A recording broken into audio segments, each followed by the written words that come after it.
Hi, I'm Rock, the CEO of eCarra, and we are the standard of ridesharing.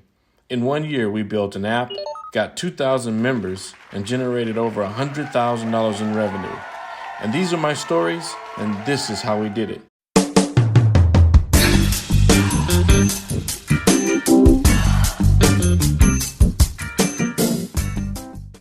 Hi, my name is Rock. Welcome to my studio. This is the place where I can get a little bit of peace and quiet. And I usually do a lot of meditating and or thinking and or writing and or working out of the car. So I decided I'm gonna just start to record some thoughts and share them with you. This is just speaking from experience, and no way am I saying this is the exhausted version of how to run a business or how to do anything. But I want to start telling stories about the things that we've experienced in trying to build a company surrounded by an app and service. So I wanted to share kind of like how we started with the app. Everybody wants to know how do you build an app? Everybody asks me that all the time. How do you build an app? What do I need to do to build an app? And that's a tricky question. It's a good question, but I can tell you this. I can tell you what we did, right? So there's a first thing I think everybody should do if you want to build an app, and that's just literally draw out what you wanted to do. I'm not a coder. I know enough to carry a conversation. I know enough to understand what I'm doing, but I'm not a coder. So for me as a CEO or a leader in this business, I literally had to just write it all out and be able to articulate that, at least the fundamentals, to someone who is a coder and who can build the script and the software to do that. So if you don't have a working idea on paper of what it's going to look like, then start there. And if you can't really articulate it in that way, just draw a bunch of boxes with what you see that app doing, and that's a start. So that's the first thing. Second thing I think is obviously finding the right people to help you with that.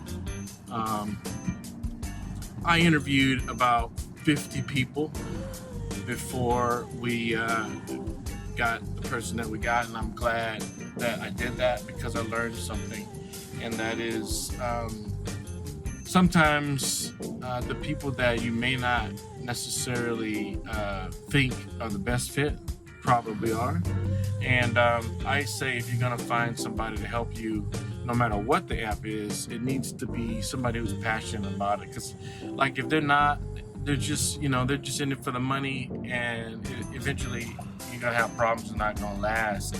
I had guys before we even launched our app trying to sell me clones of the Uber app, and it was like, whoa, I don't even want that. Give me $47,000 and I'll give you a booking app and a cloned app. This is just crazy. So find the right person. We didn't want to hire people that we couldn't communicate to daily, because we understood that was important. So we ended up finding somebody that we knew it already. It was somebody that we loved dearly, Mike.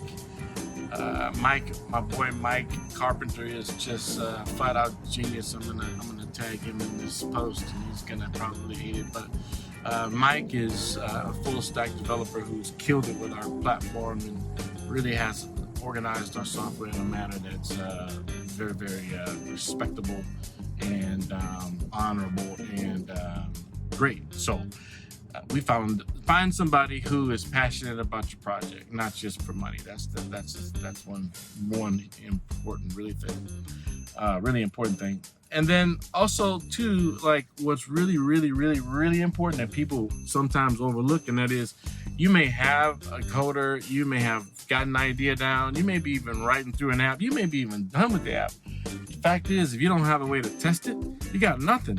So you gotta either factor in the cost to get the reps up to test it, or you find a vehicle to test it. For us, we got lucky, and we got partnered with one of the green leaders, we call them, in Dallas, and that is RealPage Inc., which is a company out of Richardson. They let us start with them. They understood that we were a startup and a new company, and they were very lenient with us as we were going through our app process and debugging it and getting the app to a place where it was working properly and it was a good user experience. And so we were fortunate in that manner to have, you know, a company that's in the Fortune 500 or so literally allow us to partner with them and make some mistakes, and we did, and that's another thing, and I'll talk about that in another video, which is, you know, effing up. You're going to do it, and so it's ways to handle that. So we've probably, we could tell you, we're probably one of the best at effing up and then, you know, fixing it. So, but yeah, we had an opportunity to partner with RealPage, and they let us really, you know, just kind of run hard and test. And so we were, you know, Mike and I and, you know, the team, we were really like testing the app as fast as we can get stuff done. Like every time we would launch something in beta, we would immediately test it. We would test it with real live people and live reservations, and you know, moving people around and collecting data. And so that was huge. And then lastly, certainly not as least important, but if you're gonna build an app, you gotta think of it as something that it's always evolving. And there's no way to say, well, I'm just gonna go buy an app or build an app and, you know, that guy is, or gal or whoever is gone. You know, it's a life. Like until you're out of it, you're all the way in it. And it's consistent development, it's consistent change, it's, you know, being open to being wrong, which is another thing I'm gonna talk about.